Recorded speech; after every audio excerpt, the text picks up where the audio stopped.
2024년 2월 11일 주일 새벽입니다. 하나님의 말씀은 마가복음 1장 35절에서 45절입니다.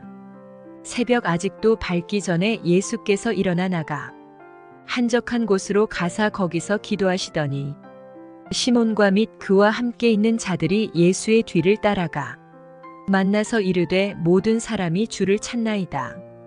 이르시되 우리가 다른 가까운 마을들로 가자. 거기서도 전도하리니 내가 이를 위하여 왔노라 하시고 이에 온 갈릴리에 다니시며 그들의 여러 회당에서 전도하시고 또 귀신들을 내쫓으시더라. 한 나병 환자가 예수께 와서 꿇어 엎드려 간구하여 이르되 원하시면 저를 깨끗하게 하실 수 있나이다.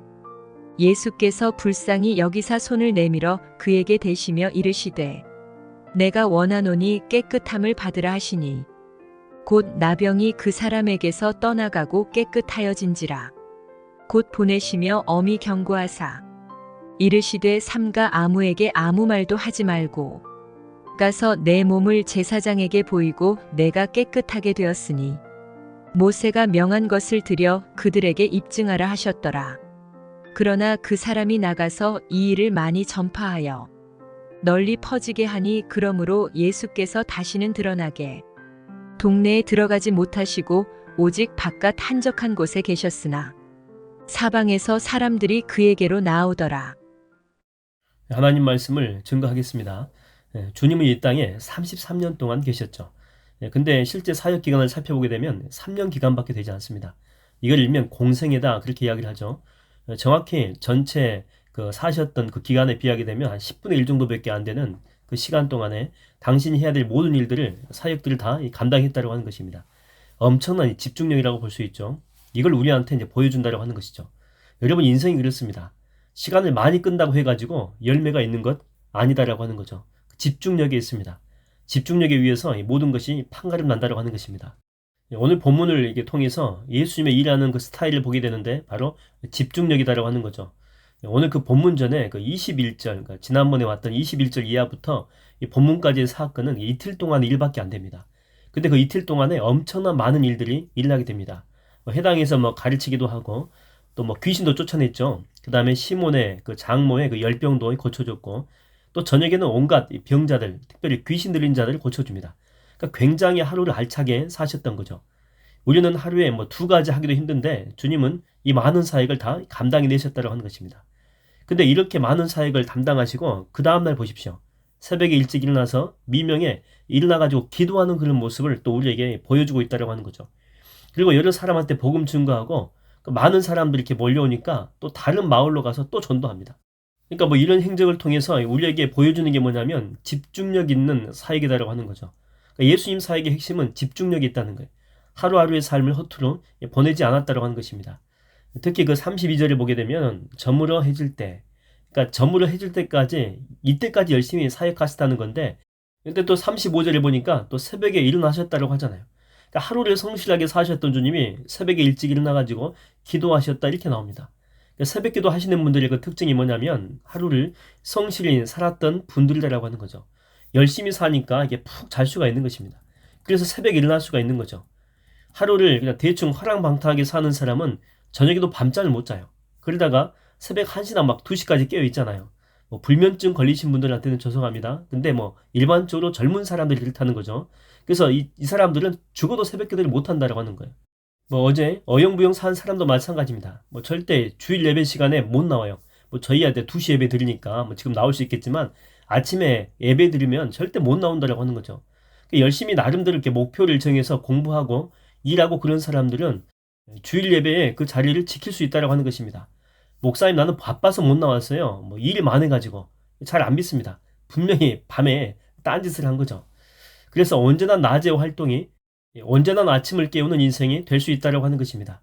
낮에 집중력을 가지고 살았던 사람이 일찍 일어나서 집중력을 가지고 살 수 있다고 하는 거죠. 그래서 그런 사람은 삶 자체가 축복입니다.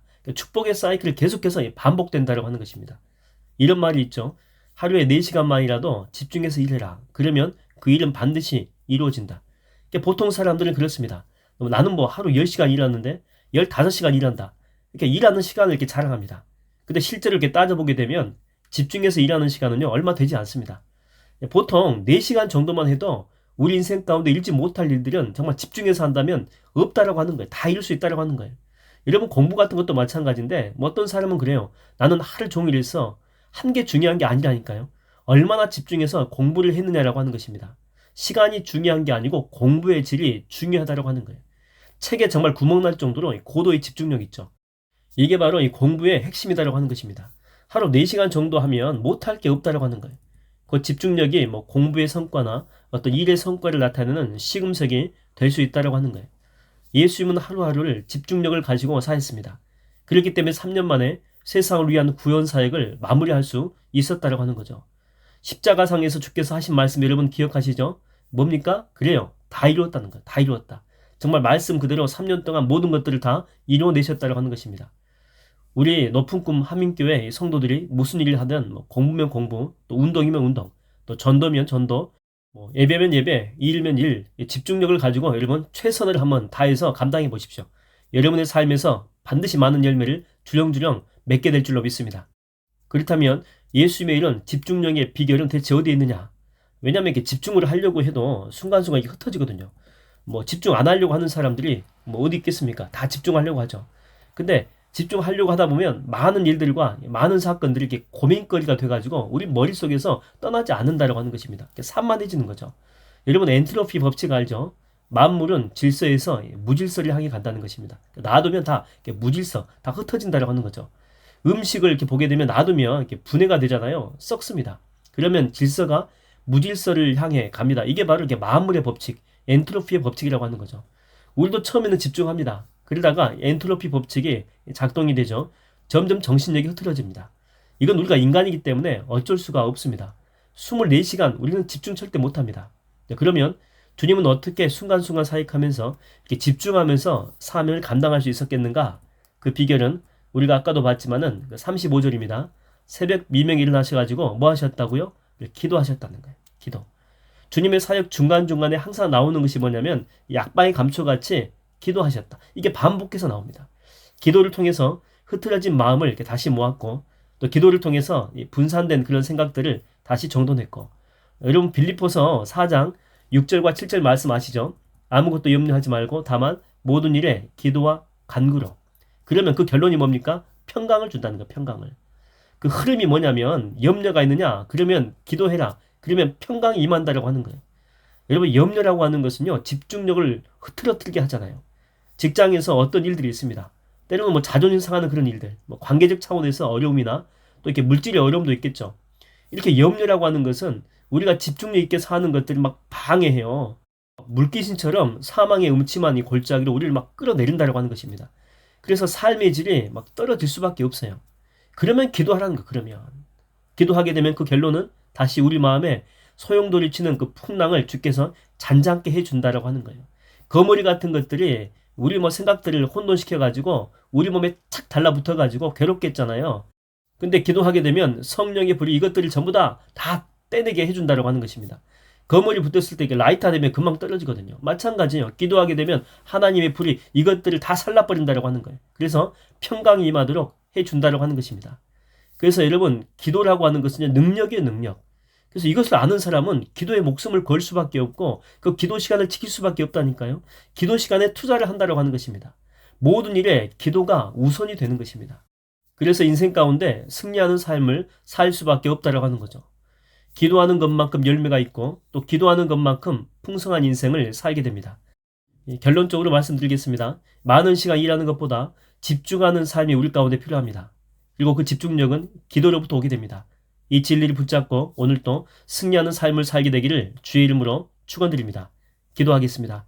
하나님, 오래 사는 것보다 정말 밀도 있고 또한 집중력 있게 사는 삶, 이게 바로 열매 맺는 축복의 비결임을 오늘 배우게 됐습니다.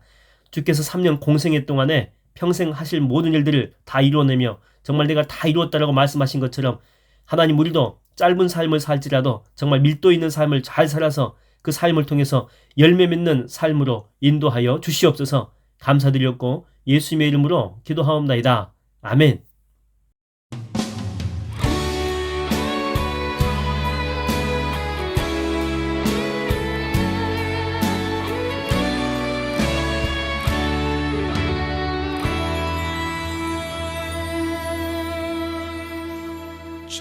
전능하신 나의 주 하나님은 능치 못하실 일 전혀 없네. 우리의 모든 간구도 우리의 모든 생각도 우리의 모든 꿈과 모든 소망도 신실하신 나의 주 하나님은 우리의 모든 괴로움 바꿀 수 있네. 불가능한 일 행하시고 죽은 자를 일으키시니 그를 이길 자 아무도 없네. 주의 말씀 의지하여 깊은 곳에 금을 던져 오늘 그가 놀라운 일을 이루시는 것 보라. 주의 말씀 의지하여 믿음으로 금을 던져 믿는 자에게 능치 못함 없네.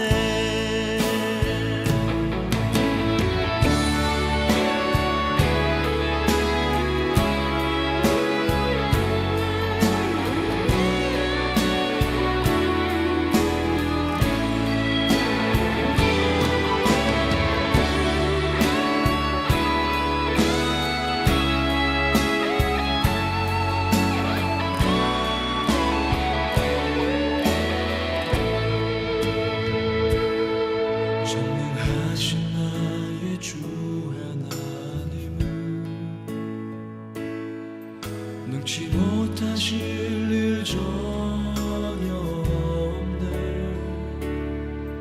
우리의 모든 간구도 우리의 모든 생각도 우리의 모든 꿈과 모든 소망도 신실하신 나의 주 하나님은 우리의 모든 괴로움 바꿀 수 있네. 불가능한 일 행하시고 죽은 자를 일으키시니 그를 이길 자 아무도 없네.